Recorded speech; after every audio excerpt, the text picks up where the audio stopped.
രൂപമാറ്റം വരുത്തി വാഹനങ്ങൾ വ്യാപകമായി ഹൈക്കോടതി അടക്കം കഴിഞ്ഞ ദിവസം അതൊന്നും മാറ്റിത്തരുന്നു. എന്തായിരിക്കും ഇതിലൊരു ബഹുമാനപ്പെട്ട ഹൈക്കോടതിയുടെ നിർദ്ദേശം കൃത്യമായി അനുസരിക്കുകയും രൂപമാറ്റം വരുത്തി ഓടുന്ന വണ്ടികളെല്ലാം വളരെ കർശനമായിട്ട് പിടിക്കും എന്നുള്ളൊരു സന്ദേശം ഞാൻ ഓൾറെഡി കൊടുത്തിട്ടുണ്ട്. ഞാനൊരു സ്പീച്ചായിട്ട് കൊടുത്തിട്ടുണ്ട്. അത് കൂടാതെ RTOമാരുടെ യോഗത്തിൽ എല്ലാ സ്ഥലത്തും പിടിക്കാൻ ഏർപ്പെടും, കർശനമായി പിടിക്കും.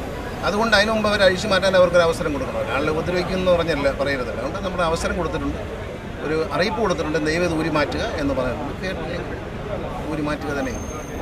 അത് ഓൾട്രേഷൻ എന്ന് പറഞ്ഞ് ടയറൊക്കെ പുറത്തോട്ട് തള്ളിയിടുക, ശബ്ദം മാറ്റുക, എയർ ഹോൺ വയ്ക്കുക, ഇങ്ങനെയുള്ള കാര്യങ്ങളൊക്കെ അരോചകമായ പ്രവർത്തനങ്ങൾ ചെയ്യുന്നതാണ്. അല്ല, നല്ല സീറ്റ് കവർ ഇട്ടത് കൊണ്ടൊന്നും അല്ല, അതൊന്നും അല്ലല്ലോ പഠിക്കും. പുറത്തോട്ട് തള്ളി നിൽക്കുക, അതൊക്കെ നിയമത്തിൽ പറയുന്നില്ല. അതുകൊണ്ട്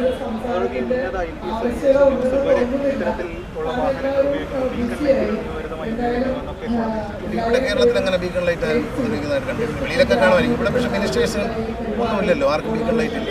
അത് നേരത്തെ സുപ്രീം കോടതി വിധി പ്രകാരം എടുത്തു മാറ്റി.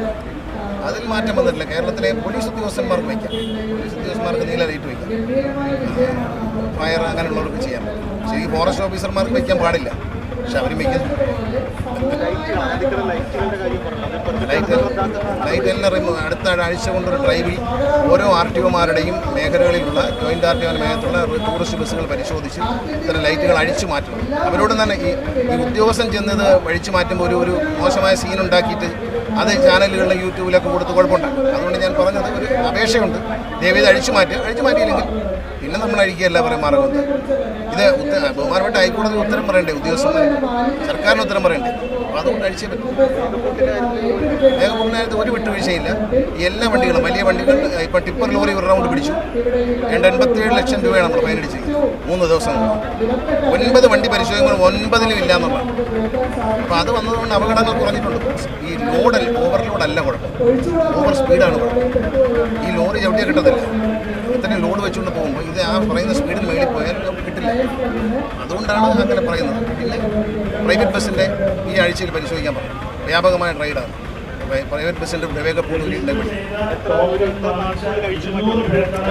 2 ആഴ്ച സമയം കൊടുത്തിട്ടുണ്ട്. അടുത്ത എല്ലാ ബുധനാഴ്ചയും RTOമാരുടെ മീറ്റിംഗ് ഉണ്ട്, ഓൺലൈനിലാണ്. ആ മീറ്റിങ്ങിൽ നിർദ്ദേശം കൊടുത്ത് അടുത്ത ആഴ്ചയാകുമ്പോൾ അതിൻ്റെ റിസൾട്ട് അവർ പറയും. എത്ര 2 മാക്സിമം 3 ആഴ്ച, അതിനുള്ള എല്ലാ അഴിച്ചു മാറ്റും. ആദ്യം അവരഴിച്ചു മാറ്റാൻ അഭ്യർത്ഥിക്കുകയാണ്. അവർ ചെയ്തില്ലെങ്കിൽ പിന്നെ ഇവരഴിച്ചു മാറ്റുമ്പോൾ പിന്നെ വീഡിയോ ഒക്കെ എടുത്തിട്ട് മോട്ടോർ വെഹിക്കിൾ ഉദ്യോഗസ്ഥന്മാർ ഉപദ്രവിച്ചു എന്ന് പറയരുത്. ഞങ്ങളെ സംബന്ധിച്ച് ബഹുമാനപ്പെട്ട ഹൈക്കോടതി ഉത്തരവ് നടപ്പിലാക്കുക എന്നുള്ളത് ഉദ്യോഗസ്ഥൻ്റെ ചുമതല. ശക്തമായ അതിന് യാതൊരു സംശയവും അക്കാര്യത്തിൽ വേണ്ട.